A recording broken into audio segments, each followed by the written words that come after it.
지난해 1월 당시 대통령이 당시 중앙지검장을 안가로 호출한 내용을 어제 단독 보도했습니다. 오늘 전해드릴 새로운 소식을 더하면 김건희 씨 소환을 누가 언제부터 어떤 식으로 막았는지 그 답에 조금 더 다가갈 수 있습니다. 당시 중앙지검은 소환 의사를 두 곳으로 전달했습니다. 하나는 김건희 씨 변호인이었고 또 하나가 대통령실이었습니다. 그런데 이를 들은 대통령실이 발칵 뒤집혔습니다.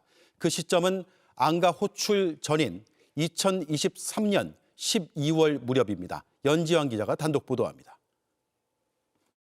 2023년 말로 접어들면서 중앙지검의 도이치모터스 주가 조작 수사를 두고 비판 여론은 점점 커졌습니다. 3년이 훌쩍 넘도록 김건희 씨를 처분하지 않았기 때문입니다. 국회에서는 민주당이 주도해 특검 법안을 통과시켰습니다.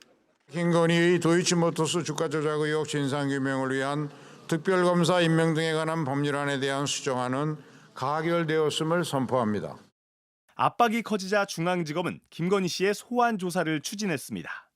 당시 수사팀 관계자는 JTBC에 2024년 초에 주가 조작 일당의 항소심 선고가 예상됐다며 특검 이슈도 있어서 김건희 씨 소환을 하지 않을 수 없던 상황이었다고 말했습니다. JTBC 취재 결과 먼저 김건희 씨의 변호인에게 소환 필요성을 전달했지만 제대로 된 답변을 받지 못했습니다. 그러자 직접 대통령실을 접촉했던 것으로 파악됐습니다.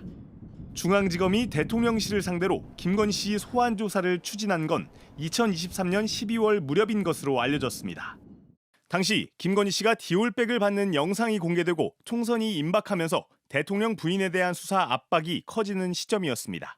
그럼에도 대통령실이 소환 조사에 반발했고 격한 반응까지 보였다는 게 당시 수사팀 관계자의 설명입니다. 김건희 씨의 개인 범죄 혐의 수사 과정에 대통령실이 관여한 셈입니다. 특히 중앙지검의 이런 움직임이 윤석열 전 대통령에게도 보고됐을 가능성이 큽니다.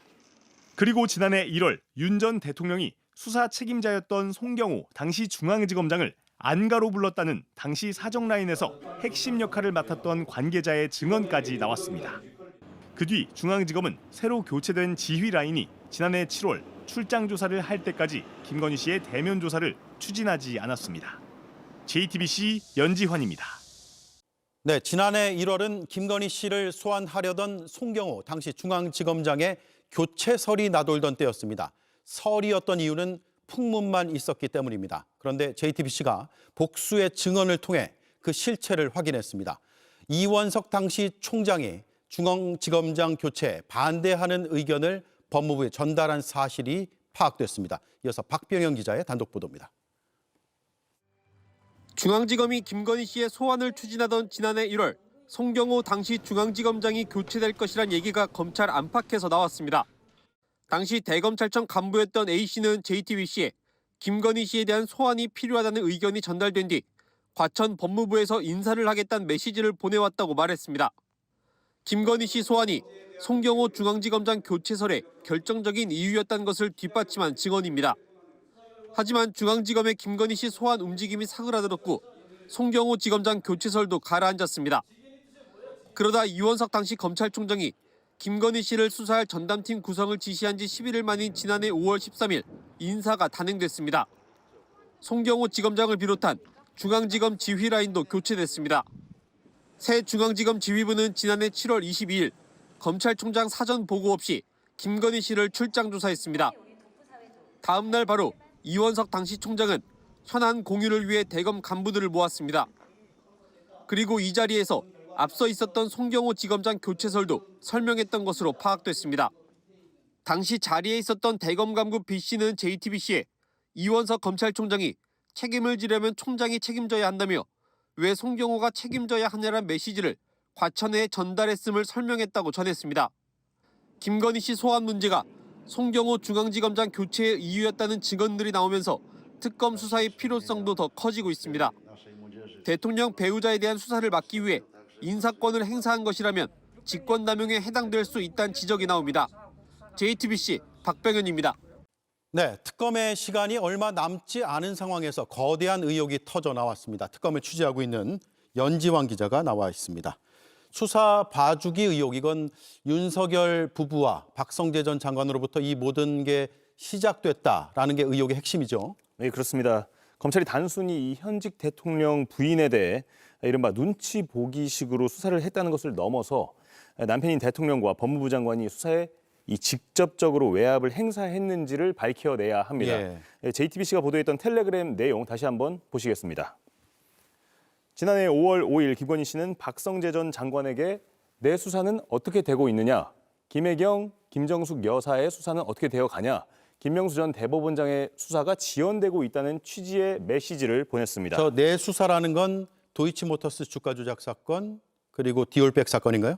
그렇습니다. 저 당시가 디올백 사건이 고발된 뒤 그리고 도이치모터스 수사가 한창인 그 때였기 때문에 본인의 수사를 얘기하는 걸로 보입니다.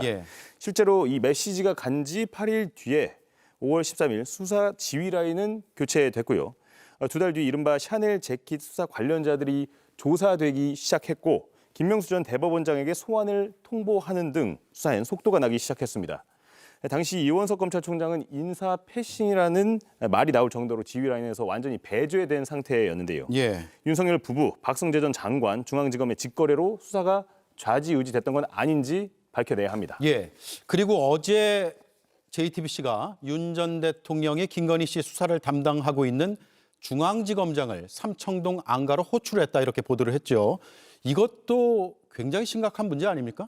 맞습니다. 사실로 규명된다면 직권남용 가능성이 매우 큽니다. 자신의 배우자를 수사하는 현직 중앙지검장을 대통령이 이 출입 기록도 남지 않는 삼청동 안가로 호출했다면 그 자체로도 공권력 남용입니다. 윤 전 대통령 변호인은 어제 보도 뒤에 입장을 냈습니다.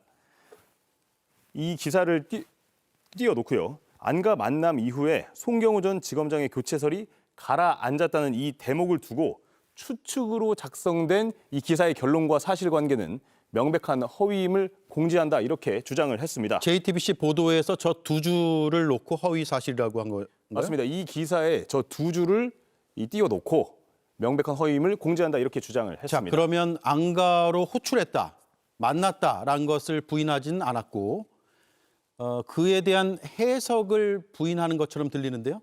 맞습니다. 말씀하신 것처럼 해석을 부인하는 것처럼 모호하게 들리는 입장으로 보입니다. 그래서 저희 오늘 법조팀 기자들이 재판이 끝날 때까지 기다린 뒤에 변호인단을 직접 만났습니다. 송경호 전 지검장의 안가 호출에 대해서 묻자 그거는 지금 답변 못 해드린다 이런 답이 돌아왔습니다. 다시 한번 물었습니다. 다시 한번 물었더니 나중에 재판에 가서라는 모호한 답을 들을 수가 있었습니다.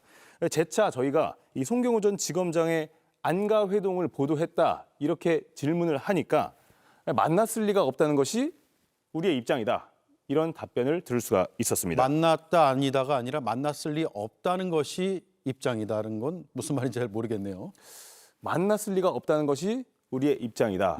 그래서 저희가 윤 전 대통령에게 이 직접 확인하고 말하는 것이냐 이렇게 여러 번 물었지만 답변하지 않겠다. 답변하기 어렵다는 말만 반복했습니다. 알겠습니다. 그 답이 오면 또 전해드리도록 하고요. 김건희 특검이 다음 달 28일이면 활동이 끝납니다. 지금 시간이 거의 없네요. 맞습니다. 특검법상 이 대통령실의 수사 방해, 대통령의 지위를 이용해서 사적 이익을 추구한 것에 대해 수사가 가능하다는 게 특검의 입장입니다. 그런데 말씀하신 대로 기간이 한 달여 정도가 남았습니다. 그래서 이 법을 개정해서라도 김건희 특검 수사 기간을 연장해야 저희가 보도한 수사 외압 의혹을 제대로 조사할 수 있다. 이런 목소리가 나오고 있습니다. 이게 수사 외압 의혹으로도 볼 수 있고 또 나아가서 계엄과 무슨 관련이 있는 게 아닌지에 대한 의혹으로도 번질 수도 있어서 계속 취재를 해야 될 것 같습니다. 잘 들었습니다. 연지환 기자였습니다.